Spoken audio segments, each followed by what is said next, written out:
Вы слухаеце Трансусветнае радыё. У эфіры хрысціянская праграма «Голас друга». Да святой крыніцы чысціні кліча голас друга з вышыні. Голас гэты верай незямною засяляе шчыра кожны дом. Слухай голас друга ўсёй душою, і душа напоўніцца святлом. Прапануем перадачу з раздзелу «Мы і Біблія».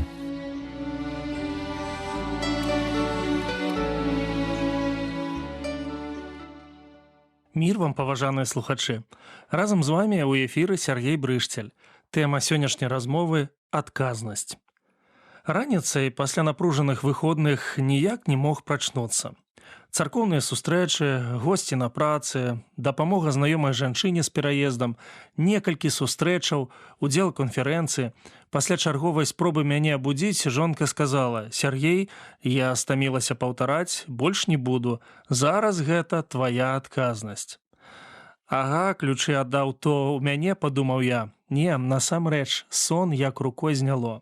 Для мяне гэта стала добрым стымулам расплюшчыць вочы і пакінуць цёплы ложак. Я падумаў, што іншы раз трэба, каб хтосьці нагадаў нам пра адказнасць. Што такое адказнасць і чаму нам важна пагаварыць на гэту тэму? Адказнасць – гэта асабісты адказ нашага сэрца на розныя жыццёвыя выклікі. Калі мы хрысціяне, то для нас пытанне асабістай адказнасці заўгоднай Богу не на апошнім месцы. Павел пісаў: «Толькі жывіце годнасна запаведзям Хрыстовым, каб мне, калі я прыйду і пабачу вас, альбо калі не прыйду, чуць пра вас, што стаіце вы ў адным духу, змагаючыся аднадушна за веру дабравесця». Апостал заклікае да адказнасці. Калі мяне бачаць, калі я адзін. Адказнасць – наша задача не сказаць штосьці новае, а нагадаць галоўнае. Я веру, што рухавік адказнасці – любоў. Як Христос заваяваў наша сэрца? Любоўю. Усё, што ён рабіў і робіць – любоў. Як мы можам заваяваць навакольны свет? Канешне, любоўю. Апостал Ян пісаў: «Калі любіш, не спакусіш». Але любоў – гэта дзеяслоў. Пачынаць трэба з сябе і са сваёй сям'і. Першае, пра што я хачу сказаць, гэта мая адказнасць перад Богам. Што самае галоўнае? Я знайшоў адзіны адказ – любіць Яго. Мы з вамі даўжнікі перад Богам. Ягоная любоў – гэта неверагодная сіла, яна і ператварае нас у даўжнікоў. Калі цябе даравалі, гэта вялікі абавязак. Ён павінен нараджаць любоў у адказ. Пра гэта прапаведаваў Христос. Кожны евангеліст запісаў яго словы: «Любі Господа». У гэтым наказе старога запавету ёсць умовы: усім сэрцам, усёй душой, усім разуменнем, усёю крэпасцю. Сэнс просты: любоў павінная зыходзіць ад усяго чалавека.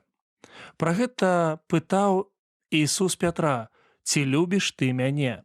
Гэта пытанне злучае мінулае, сучаснае і будучае.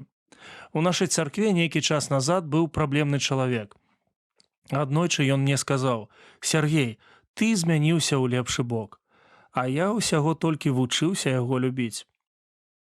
У нагорнай пропаведзі мы чытаем: «Будзьце дасканалыя». Дык вось, любоў – сукупнасць дасканаласці. Яна вельмі моцная матывацыя. Нядаўна ў нашым горадзе праходзіў духоўна-асветніцкі праект «Біблія на Брэшчыне». Падчас падрыхтоўкі супрацоўнікі бібліятэкі нас спыталі: «Навошта вы дапамагаеце нам?» Мы адказалі: «Верым, што Біблія лепшы адказ на праблемы грамадства». Гэта дакладныя словы. Але што нас сапраўды рухае наперад, гэта любоў да Бога. Бог бачыў сэрца, калі глядзеў на Йова, Авраама і Давіда. Прыклад практычнай любові мы знаходзім у словах Хрыста. Матывацыя ў іх такая: «Дзеля мяне і дабравесця». Другое – мая адказнасць перад жонкай. Што самае галоўнае? Я знайшоў адзіны і, здаецца, лепшы адказ – любіць. Звычайна, падчас урачыстага абрання шлюбу маладыя абяцаюць: «Я бяру цябе за жонку і з гэтага дня абяцаю дзяліць з табой радасці і горатнасці, багацце ці беднасць, здароўе ці хваробу. Буду кахаць цябе і берагчы цябе да самай смерці паводле запаведзяў Божых. Я абяцаю сваю вернасць.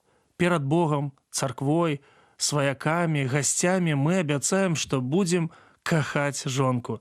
Ці выконваем мы абяцанне? Нядаўна мы з жонкай былі ў гасцях. Пасля вячэры нас пасядзілі недалёка ад каміна. Гаспадар час ад часу падкідваў дровы, каб агонь не патух. Так і з сямейнымі адносінамі. Мы страчваем моцныя сувязі з бацькамі дзеля мацнейшых сувязяў з жонкай, але ім патрэбныя дровы. Прыгажосць з узростам губляе свежасць, фігура змяняецца. Мы закахаліся ў аднаго чалавека, а працягваем кахаць зусім іншага. Як не страціць каханне?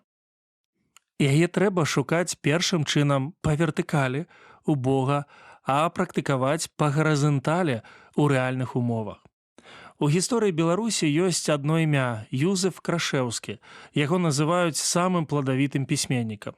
Толькі уявіце, яго літаратурныя працы складаюць 600 томоў. Акрамя гэтага, ён быў рэдактарам і шматдзетным бацькам.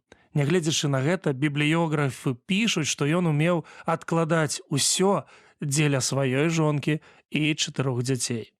У пасланні да эфесянаў Павел, кажучы пра ўзаемаадносіны паміж мужам і жонкай, засяроджвае ўвагу на Хрысце. «Мужы, любіце сваіх жонак, як і Христос палюбіў царкву і аддаў сябе за яе». Ён знаходзіць час.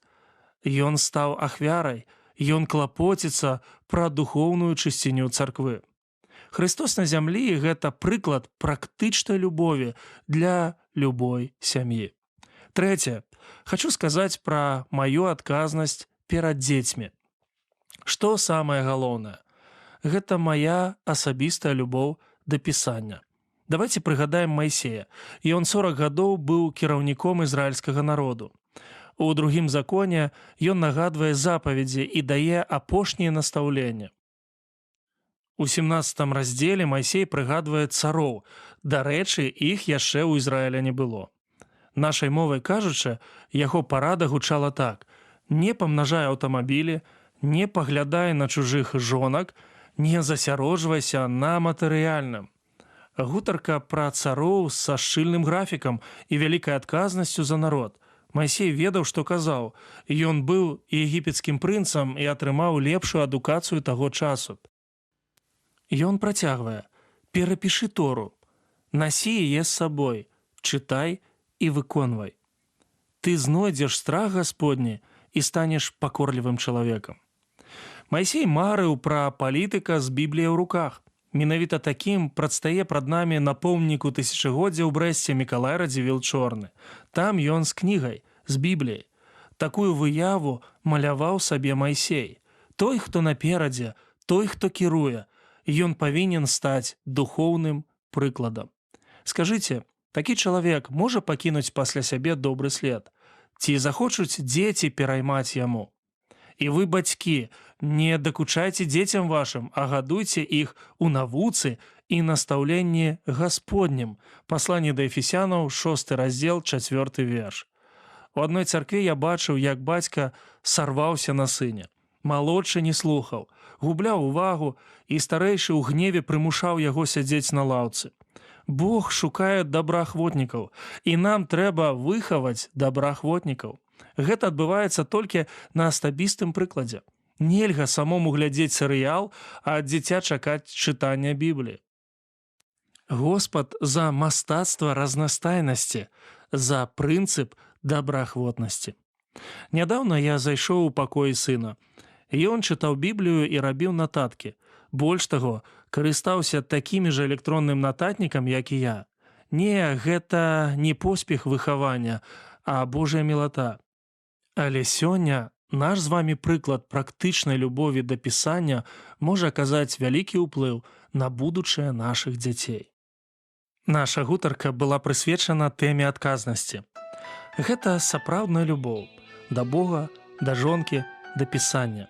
Любоў Гэта рэфармацыя сэрца, нашага асяроддзя і грамадства. Любов Христова, яна як сонца, што зяе в небе над усёй зямлёй. Любов Христова, што параўнацца змагло б у свеце з любов'ю той. Любов святая, любов Христа, яна заўсёды са мной была. Калі я падаў, пяшчотна падымала, і зноў да неба мяне вяла. Калі я падаў, пяшчотна падымала, і зноў да неба мяне вяла. Любов Христова, там на Голгофе умирал Збавитель за грешных нас. Любов Христова, по путах тяжких от страшной доли Христос нас спас. Любовь святая, любовь Христа, яна заўсёды са мной была. Калі я падаў, пяшчотна падымала, і зноў да неба мяне вяла.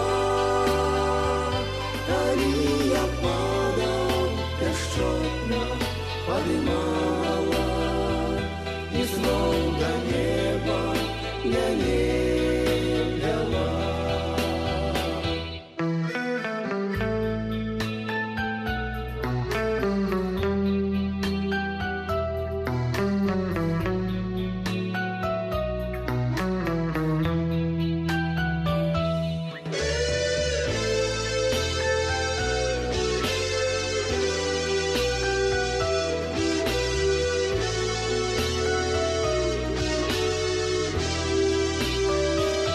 Любов Христова, яна і сёння да сябе ўсіх кліча.